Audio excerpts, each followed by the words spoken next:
Hey everybody, today I wanted to show you how to take photos that you take of your paintings, illustrations, whatever, and clean them up so you can put them online and display them to people. So this is a photo I took with my phone. It's just over like 9 megapixels, so it's pretty good for things that you would use online. And I did it under sort of cloudy conditions so that I wouldn't get direct sunlight on it. That's important because it's going to help cut glare. If you notice here that I'm showing you like the part in the middle, the brushstrokes, and the ink, usually pick up glare, especially since they're raised areas. So it was really like perfect conditions that I took them in that day. So you just want to make sure it's not full bright light. I'm going to go ahead and open it in Photoshop CC. You can use anything you want if you use GIMP or any other free options. The tools are just named something else, but so I'm going to show you how to do it here. Yeah, so you're going to get it open. And you can see it's pretty large by the grid that I have on there. And I'll take the grid off here in a second because I think I had an issue with trying to figure out what to grab. But you're going to end up using the polygonal select tool or line tool. And you're going to go from corner to corner. So this first time I like sort of messed up a little bit and I didn't like it. Or I don't remember what exactly. But so you're going to go corner to corner. And you'll notice once so I got rid of the grid because I couldn't see what I was doing. So you go corner to corner. And what this is going to help you do, and you aren't going to lose any detail when you do this unless you have, like on the far edges, detail that you have to absolutely include.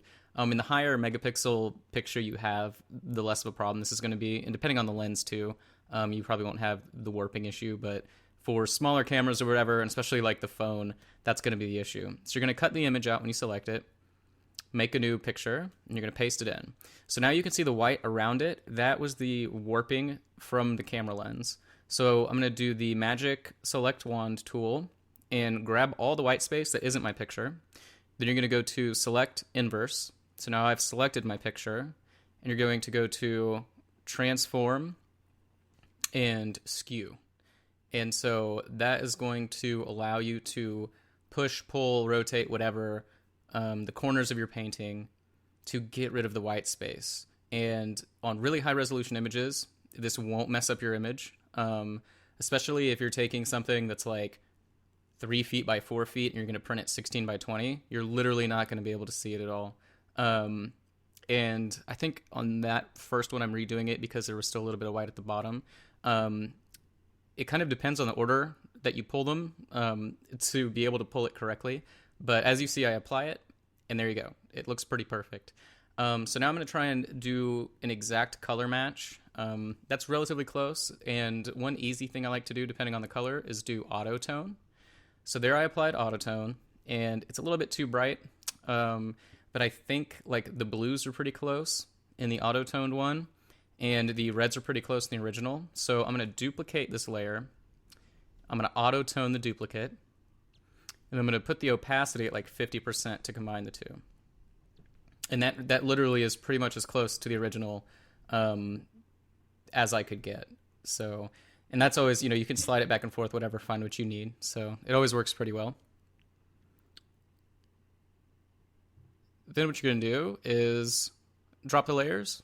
And I did auto contrast, and bam. That's pretty much perfect. Really nice detail.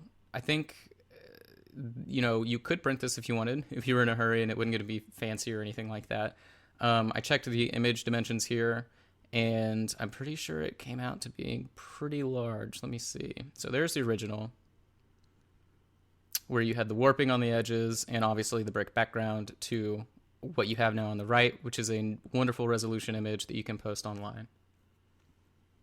And yeah, I'm going to check the image properties. I'm just going to see how big this is. It is 72 DPI, not the best for large prints, but I switch it over to inches, and I'm pretty sure this is like a 24-30 inch image. So you can obviously, I could print that 16 by 20 and really not lose sleep over it.